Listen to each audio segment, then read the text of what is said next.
Antifa a retrouvé le chemin des rayons.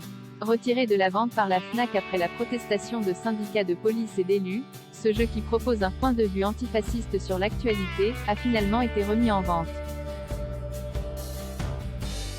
Le commentaire d'Elisabeth Lévy sur Sud Radio. Il est toujours préférable de savoir de quoi on parle. Le Parisien l'a testé pour nous.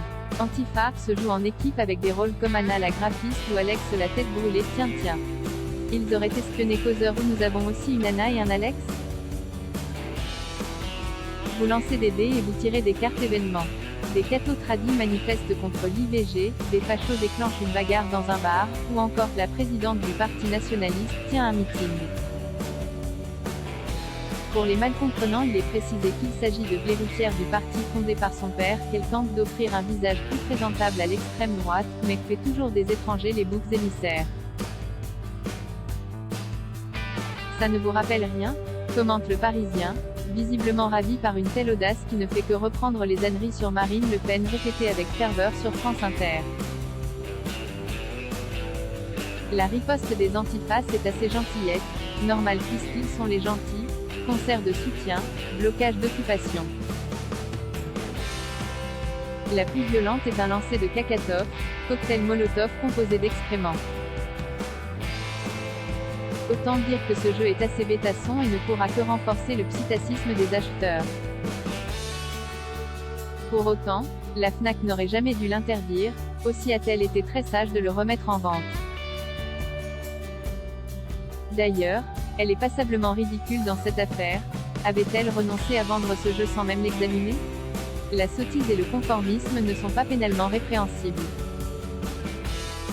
En revanche, si j'en crois le Parisien, ce jeu ne contient rien qui puisse être considéré comme un appel à la violence, un jet de merde, ce n'est pas très urbain, mais enfin.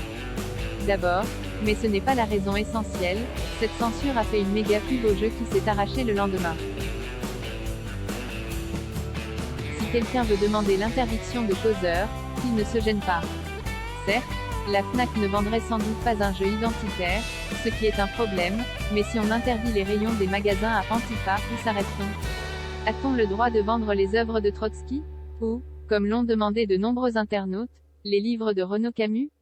Rien ne m'agace plus que ces libraires qui, quand on leur demande un ouvrage de cet écrivain, prennent un air pincé pour répondre « Nous ne vendons pas ce genre de livre » comme s'il était chargé de la police de la pensée.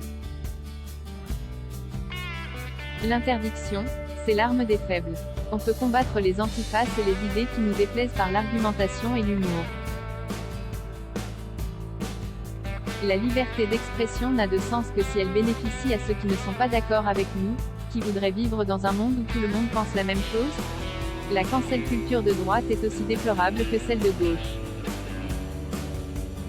Alors oui, je trouve que les antifas sont aujourd'hui ceux qui se rapprochent le plus des vrais fascistes.